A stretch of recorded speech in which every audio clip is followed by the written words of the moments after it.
자, 23년도 몇 월? 4월 모의고사 20번 중화반응 양적관계 문제풀이 들어갑니다. 자, XOH2, HY, H2Z. 자, 염기 하나에 산 두 개가 들어갔어요. 자, 가, 나, 수용액인데요. 지금 염기는 딱 2배 부피가 들어갔다라는 것과 산은 15ml, 15ml 들어갔다라는 거. 자, 모든 이온수 비가 1대 2대 2 해서 3개 이온이 있습니다. 반드시 3개 이온이 존재해야 한다. 그러면 무슨 이온이죠? 구경꾼 이온이죠. 구경꾼 이온만 존재한다. 결국 가는 무슨 성이 됩니까? 중성이 됩니다. 그렇죠? 자, 그 다음에 양이온의 양이 1대 2예요. 지금 우리가 가가 중성이죠. 그럼 여기서 존재하는 양이온은 X2 플러스밖에 없습니다.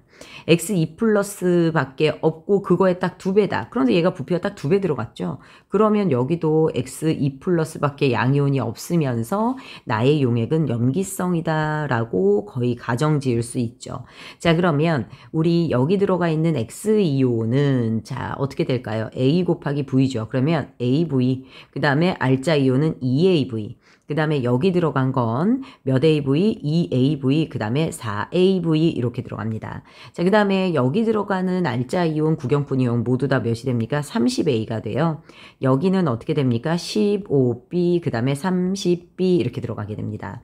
기억 모르고 나머지도 데이터가 없고요. 자, 가에서 우리가 가질 수 있는 건 뭐냐면 일단 항상 누구부터 접근하라고 그랬지? 중성부터 플러스하라고 그랬지. 중성이다. 들어간 수소 이온이 몇 AV? 2AV고요. 들어간 누구요? 염기성 이온이 30A 플러스 몇이 됩니까? 30B가 돼요. 자, 그러면 요거를 약분하면 결국 어떻게 됩니까? AV는 몇이 됩니까? 15A 플러스 15B가 나오게 돼요. 됐죠? 자, 그 상태에서 우리 이온이 1대1, 2대2, 여기 있는 구경꾼 이온들을 배치를 해볼 때 X 몇 플러스, 2 플러스, 그 다음에 Y 마이너스, Z 2 마이너스의 이온이 있어요. 이 이온들이 존재할 때 X2 플러스가 AV계 있고요. 얘가 30A계 있고요. 얘가 15B계가 있어요. 그런데 문제는 여기 AV, 여기 AV는 15A 플러스 15B라고 나와 있죠. 그치? 그럼 15A 플러스 15B면 AV는 이미 15B보다 많아요. 맞죠? 그런데 이온수가 1대 2대 2, 얘보다 많으면 결국 얘가 비율이 1, 그쵸? 그러면 얘가 비율이 2, 얘도 비율이 2, 이렇게 가야 된다라는 얘기죠. 그러면 결국 여기서 어떤 데이터가 나오냐? AV는 30A랑 같아요. 그치? 그러면 A가 없어지죠. 그래서 V가 30이라는 데이터가 일단 나오게 됩니다. 자, 뿐만 아니라 얘와 얘가 2대 1이죠. 그치? 그러면 30A 대 15B는 몇 대 몇이다? 2대 1이다. 자, 요거 풀면 결국 A는 누구랑 같다? B랑 같다라는 결론이 나옵니다. 그쵸? 그래서 이런 식의 이제 데이터가 일단 나와줬어요. 그래서 V는 30이에요. 그치? V가 30이고, 30이기 때문에 여기는 30A계에 누가 들어갔어요?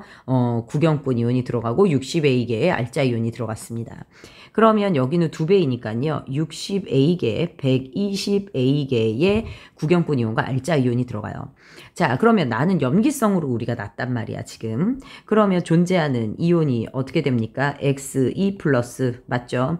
그 다음에 Y 마이너스, 그 다음에 Z2 마이너스, OH 마이너스 이렇게 됩니다. 자, 이 이온들이 누군지 모르겠지만 1대 1대 2대 3이래요. 자, 얘 염기성입니다. 염기성 수용액에서 OH-는 중화 반응에 참여해서 이온의 개수가 적어졌을 거고요. 그러면 두 번째로 우리가 무조건 많다라고 할 수 있는 건 X2 플러스가 제일 많겠네요. 자, 뿐만 아니라 우리 이 수용액 안에 존재하는 양이온의 총 전하량과 음이온의 총 전하량은 같아야 돼요. 근데 양이온이 얘 하나예요. 그리고 여기 나머지가 음이온입니다. 자, 이 친구의 전하량과 이 친구의 전하량이 모두 같으려면 1대 2, 1대 2대 3에서 얘를 3으로 놓으면 되죠. 그러면 3이 6 해서 전하량이 몇이 됩니까? 6이 됩니다. 그쵸? 자, 그 다음에 1대 2를 놓으시면 되죠. 그치? 그러면 얘를 1대 2로 놓잖아요. 그러면 음이온이 1, 2 하면 5예요. 안 돼요. 그치? 그래서 얘를 2, 1로 놔볼게요. 그러면 1, 그 다음에 2는 4, 1 합이 6 되는 거 맞아요? 들려요? 맞네요. 그래서 이온수의 비가 1대 2대 1. 자, 다시 말하지만 용해간에 있는 총 양이온의 무슨 양? 전하량과 그치? 음이온의 전하량은 뭐 해야 돼요? 같아야 돼요. 용해간의 균형을 이루고 있다라는 거. 요것도 이용해 주실 수 있어야 됩니다. 자, 이렇게 해서 했어요. 그러면 X2 플러스의 이온이 몇 A계예요? 얘가 60A계거든요. 그치? 이렇게 돼요. 그런데 지금 기억 부피를 구해야 되잖아요. 기억이 Y-이온이 몇 부피 들어갔느냐라는 거거든요. Y-가 이 친구의 6분의 1이 들어갔어요. 맞죠? 자, 그런데 쟤는 2A 몰롱도예요. 그러면 2A 몰롱도 곱하기 기억은 몇이 됩니까? 10A가 나오나요? 여기가 60A죠. 아니지? 아니다. 큰일 났다. 큰일 날 뻔했네. 얘가 몇이었어? 60A. 맞아요. 60A게. 근데 선생님이 전하량의 비로 비교를 했는데 지금 얘가 이온수는 3대 1이 존재하죠. 3대 1이 존재하는데 X2 플러스가 몇이 됩니까? 60A가 됩니다. 그쵸? 요거의 3분의 1이 존재한단 말이죠. 그치? 요거의 3분의 1이면 Y-는 몇이 됩니까? 20A계가 존재해야 돼요. 그치? 자, 그러면 볼게요. 2A 몰롱도 곱하기 기억은 몇이 돼야 돼요? 20A계가 돼야 돼요. 그러면 약분 하면 기억은 몇이 됩니까? 10이 됩니다. 됐을까요? 큰일 날 뻔했어요. 이건 전하량이에요. 자, 그러면 여러분들 기억은 10이고요. A는 B와 같으니까 약분하면 몇이에요? 1이에요. 그러면 답은 2번으로 가겠네요. 요렇게 해서 우리가 문제를 풀어줬습니다.